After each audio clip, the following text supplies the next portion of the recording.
Hello, my name is Mattis List, and I'm very glad that I have the chance to present the results of the SIGTYP 2022 shared task on the prediction of cognate reflexes today.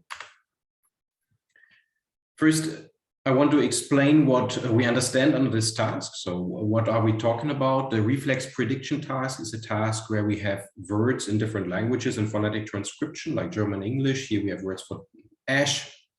In German it's Asche, in English it's ash, in Dutch it would be aas.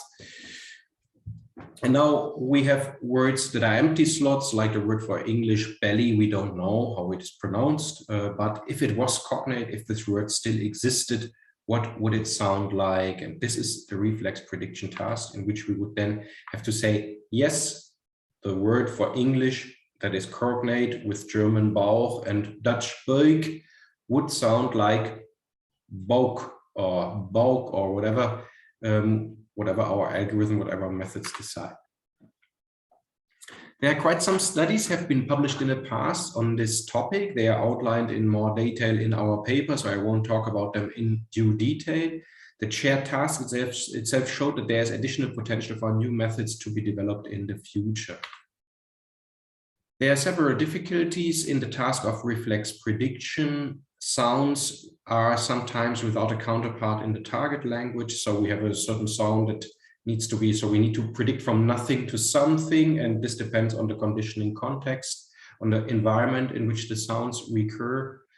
And we have a general problem of sparsity and patchiness of data. So the data sets that we have are sparse, very small, sometimes really difficult to find enough signal in order to do some predictions. And they are also patchy, so we find many gaps in certain in the languages. So sometimes you have only two languages that give us hints on the pronunciation of a word in a third language. Sometimes we have 5, etc. So it's really diverse, the data sets. As materials and methods, we used new data that was assembled as part of the Lexibank project, where we have now almost 100 data sets assembled in standardized phonetic transcriptions, and also linked to resources like Cotterell and Concepticon. So with these materials, we have larger and smaller word lists for very different language families in the world. We split parts of the data into 10 training data sets that we shared with the authors before, so they could practice their algorithms and see whether they work. And we had a surprise data set that was consisting of data sets that have so far not been analyzed before in such a task or in similar tasks. So they were pretty new for everybody. What you can see here, whenever we have an asterisk in front of the data set, this means that the cognate sets will not be given in the data before, so we had to infer them automatically. And we did that using state-of-the-art methods for automated cognate detection. So here's a summary again on the data sets. The data comes from the Lexibank collection of CLDF data sets. All word lists are in standardized IPA segmented by phonemes. Concepts are linked to the Concepticon project, languages are linked to Cotterell, and cognate sets were either present or inferred with these state-of-the-art methods. In order to evaluate the predictions made by the different systems, we used edit distances, also known as Levenshtein distance, in two forms, as in the form of the normalized and the unnormalized edit distance, where we divide the edit distance by the length of the alignment of two strings. We also used B-cubed F-scores, which is a structural method that was first proposed in 2019, and this measure accounts for structural similarities rather than only substantial similarities, as in the case of the edit distance. And in the course of discussions on GitHub that we had when preparing the shared task, we also introduced the bleu scores, or bleu, however they are pronounced, suggested by participants as an alternative to edit distances. And we thought that it is easy to implement them and put them into our tool chain. We had two methods as a baseline. They are called the CORPAR baseline, which stands for correspondence pattern detection methods, which was first developed in 2019 and then extended in a recent paper where we used it for phonological reconstruction. So this is very similar to reflex prediction, but the reconstruction task actually targets for a proto-language. In this case, we target every language in the sample in a set of cognate data sets. And we used an extended baseline with an SVM classifier that worked much better in our study from 2022. So we expected this to work a little bit better and to be a little bit more challenging also to be beaten by the other methods proposed by the participants. Basically, all these methods follow a simple framework, and the framework starts from cognate sets. We then align the words using some alignment algorithms that have been developed in the past, multiple phonetic alignment algorithms as used in biology for gene sequences. We then trim the alignments, and with the trimmed alignments, we can code for certain context in certain ways. That is also described in detail in the study that we quote in our study. And these enriched alignments are then used to train a classifier. The classifier can either be the simple classifier that we use for the basic baseline or the extended based on SVM on support vector machines. This whole project was implemented in the form of a Python package, SIGTYP ST2022, which you can download from GitHub at this link. And what one could do with this Python package, one can regularly install it with all the requirements and then use it in order to first apply the baseline, but also in order to apply our coding, our testing packages in order to see how well one's system performs. So this was a service that would also make sure that the evaluation is all done in a consistent form and that the data can also be accessed in a consistent way, because we provided specific code that scholars could use in order to access the data from within their own Python applications if they use Python. But most of the participants actually implemented their systems in Python, so they could actually just use our packages in order to access the data. The Python package offers command line access to the evaluation and other routines and can also be accessed from within Python scripts. And the versions contain different parts of the data. Version 1.4, the final version, contains all training and surprise data along with detailed results by all systems. As systems, we had 4 submissions. Team Cross-Link Inference by Gerhard Jäger from Tübingen University, implemented in Julia. And as the most notable aspect of the system, Gerhard used Bayesian phylogenetic inference in combination with hidden Markov models for word prediction.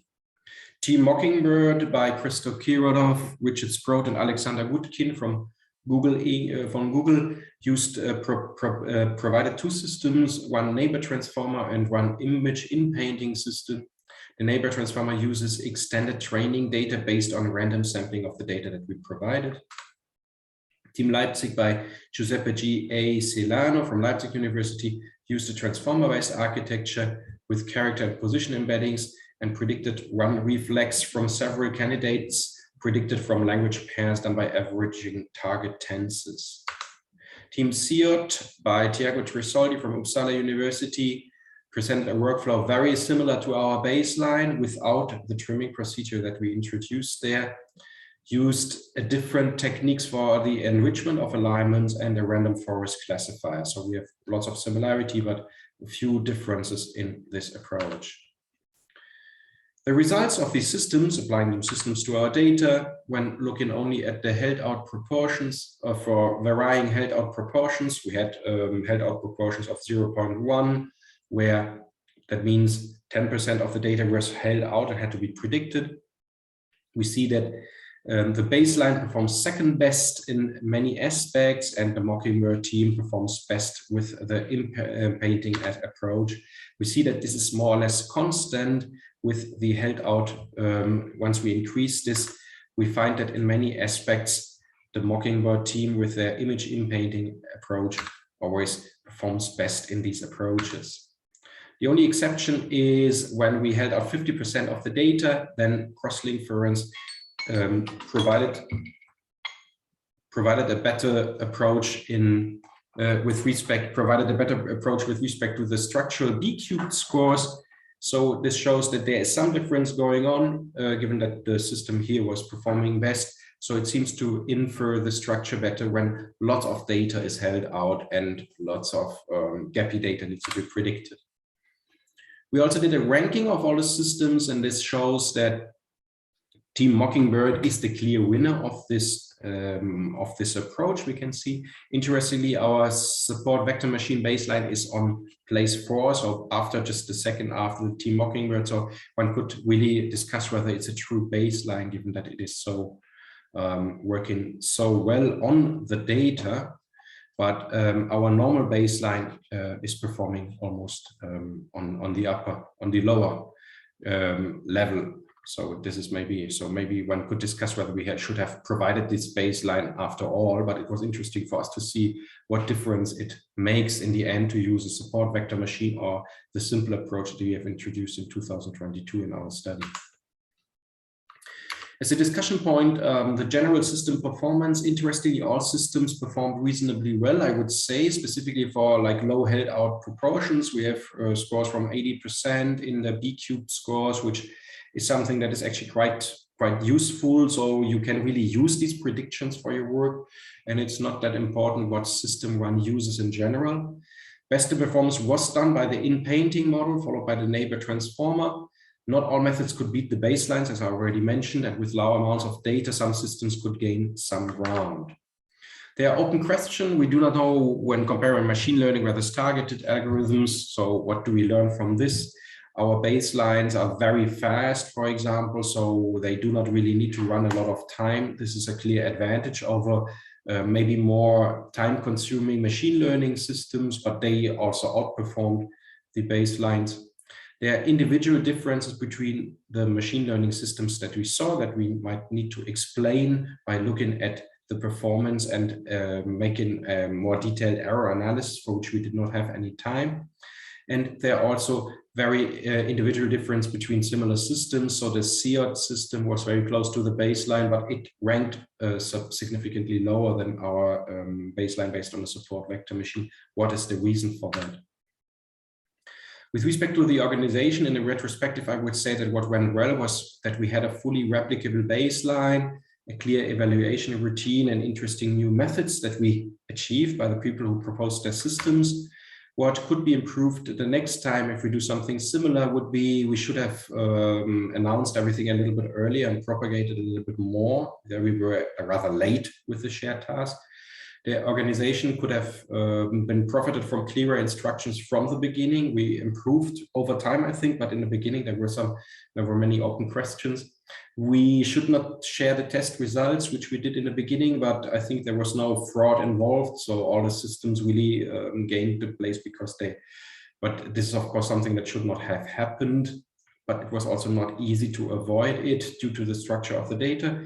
And we should have tested all the systems ourselves, ideally, and not have other people apply the systems to the data, but we should have people submit the code to us and we would then apply the code. But this would have taken several weeks to install the software and to run them on our own computers, for which we did not have time. But I think in the future, it would be ideal to organize a shared task in this way. That is all. There's not much more time to talk about, but thanks for your attention and special thanks to all participants.